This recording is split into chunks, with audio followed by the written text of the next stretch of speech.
ଆପଣମାନେ ଛୋଟବେଳେ ଶୁଣିଥିବେ ସମୟ ଏକ ବଳବାନ। ପ୍ରକୃତରେ ସମୟ ବଳବାନ କି ନାହିଁ ଆପଣଙ୍କୁ ଆଜିକା ଡେଟ୍ରେ ଗୋଟେ ଛୋଟ କାହାଣୀଟେ ମୁଁ କହୁଛି। ଆପଣ ମନ ଦେଇକି ଏ କାହାଣୀଟି ଶୁଣନ୍ତୁ। ଜୀବନରେ ଆପଣ ବହୁ ପରିମାଣରେ କଷ୍ଟ କରିକି ଇନକମ୍ କରିକି ପଇସା ରଖନ୍ତି ଆପଣଙ୍କ ପରିବାରକୁ ଖୁସିରେ ରଖିବା ପାଇଁ। ସେତିକି ନୁହେଁ, ଅନେକ ଲୋକ ଅନେକ ପାପ କରିକି ଅନ୍ୟ ଆଖିରେ ଲୁହ ଦେଇକି ପରିବାରର କିଛି ଲୋକଙ୍କୁ ଶାନ୍ତିରେ ରଖିବା ପାଇଁ, ପରିବାର ଖୁସିରେ ରଖିବା ପାଇଁ ନିଜେ ବହୁ ଆକାରରେ ପାପ କରି ପଇସା ଇନକମ୍ କରନ୍ତି ଏବଂ ଅନ୍ୟକୁ କଷ୍ଟ ଦିଅନ୍ତି। କିନ୍ତୁ ସେଇ ଲୋକ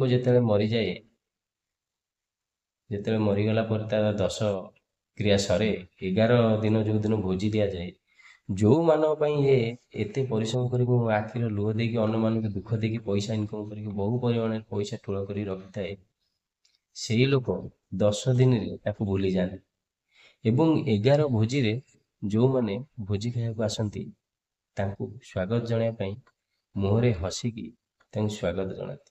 ମାତ୍ର 10 ଦିନ ଆଜ୍ଞା, ମାତ୍ର 10 ଦିନରେ ଆପଣଙ୍କୁ ଆପଣଙ୍କ ଆତ୍ମୀୟମାନେ ଭୁଲିଗଲେ। ଏମିତି ଲୋକ ବି ଅଛନ୍ତି ଆପଣଙ୍କୁ ମଶାଣିରେ ପୋଡ଼ିକି ଘରକୁ ପହଞ୍ଚିବା ଭିତରେ ବାଟରେ ମଧ୍ୟ ଭୁଲିଯାଆନ୍ତି। ତାହେଲେ କୋଉଥିପାଇଁ ଅନ୍ୟ ଆଖିରେ ଲୁହ ଦେଇକି କଷ୍ଟ ଦେଇକି ଆପଣ ପଇସା ଆପଣ ପରିବାରକୁ ପାଇଁ ରଖିବେ? ଜୟ ଜଗନ୍ନାଥ।